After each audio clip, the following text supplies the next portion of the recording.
భోంచేశారా?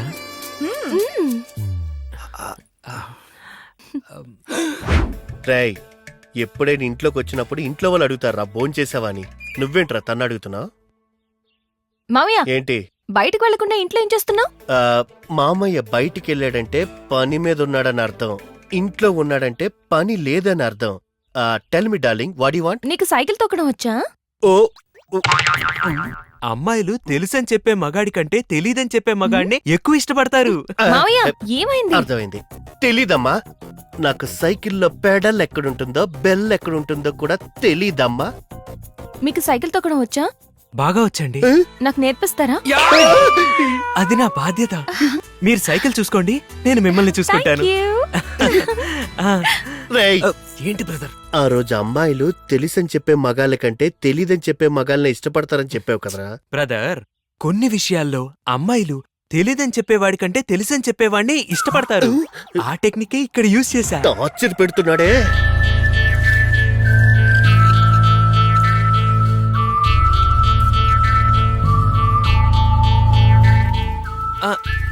మెల్లగా. అంతే. వచ్చేసింది వచ్చేసింది. ఇంతే ఇంతే. ఇంతేనా? అవును.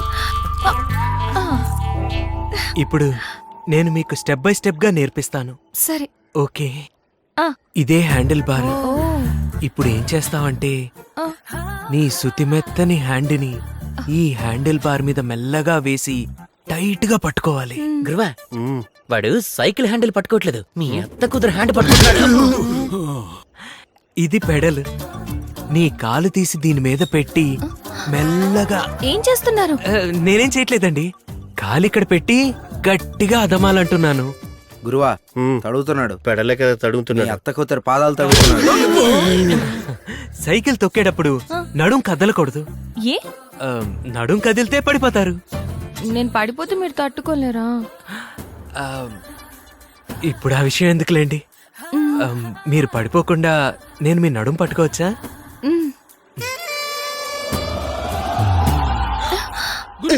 ఏంట్రా నడుమే చేసి మరి చెప్తున్నా పంది. బ్రదర్, నేను నడుం పట్టుకున్నాను, నువ్వు వచ్చి బండి పట్టుకుంటావా? మరి డీప్ గా టార్చర్ పెడుతున్నావురా. సరే సరే, నువ్వేదో టెన్షన్ లో ఉన్నట్టున్నావు. రెండు నేనే పట్టుకుంటానులే. ఏమండి, ఇక్కడ జనం ఎక్కువగా ఉన్నారు, మనం అలా దూరంగా పోదామా? వీడు దూరంగా ఉన్నప్పుడే బాగుందిరా, నాకు దగ్గరే దోలు తీర్చేస్తున్నాడు. గురు, నువ్వు సైకిల్ టైర్ పీకేస్తాను. నువ్వు పీకింది చాలులే.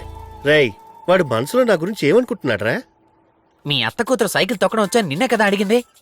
తొక్కడం వచ్చని చెప్పడం మానేసి తొక్కుకోమని వాడి చేతిలో పెట్టావు కదా. సరే వదిలేరా, మామూలు సైకిలే కదా. గురువా, నువ్వు మామూలు సైకిల్ అని అంటున్నావు, కానీ వాడు నీ కళ్ళ ముందే మీ అత్త కూతురిని సైకిల్ మీద ఎక్కించుకుని తీసుకెళ్లిపోయాడుగా.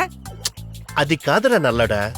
ఇప్పుడు బస్సులో ప్రయాణం చేస్తున్నప్పుడు అమ్మాయిల చేతులు అబ్బాయిలకి, అబ్బాయిల చేతులు అమ్మాయిలకి తగులుతాయి కదా, అలానే అనుకుందాం.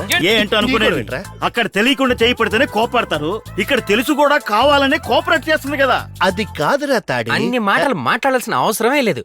వాడు రెండు మాటలు చెప్పాడు, తెలుసు తెలీదు అని చెప్పి అత్త కూతురు ఎత్తుకుపోయాడే. అది కాదురా బడ్డు. బడ్డు, వాడు సైకిల్ తీసుకొచ్చాడు, నేర్పిస్తున్నాడు. రేపు మనం కారే కొనిచ్చేస్తాం కదా.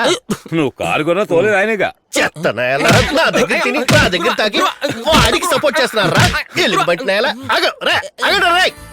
అంతే అంతే, సూపర్ అండి. కొంచెం బ్యాలెన్స్ బ్యాలెన్స్. జాగ్రత్త. ఇప్పుడు నేను వదిలేస్తున్నాను. వదిలేసాను. జాగ్రత్త జాగ్రత్త, పడిపోతారు.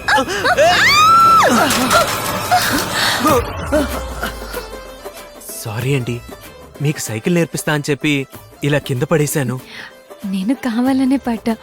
స్కూటీ నడిపే నాకు సైకిల్ తొక్కడం రాదా? మీతో పరిచయం పెంచుకోవాలనే సైకిల్ తొక్కడం రాదని అబద్ధమాడా. నాకు కూడా ఈత కొట్టడం తెలుసండి, మీతో పరిచయం పెంచుకోవడం కోసమే ఈత కొట్టడం రాదని చెప్పాను. యాక్చువల్లీ నేను మీ ఇంటికి వచ్చింది మిమ్మల్ని లవ్ చేయడానికి. నేను మిమ్మల్ని లవ్ చేస్తున్నా. అప్పుడు ఇక లేట్ ఎందుకండి, మన లవర్స్ అయిపోయాం కదా. ఒక పాట పాడుకుందామా?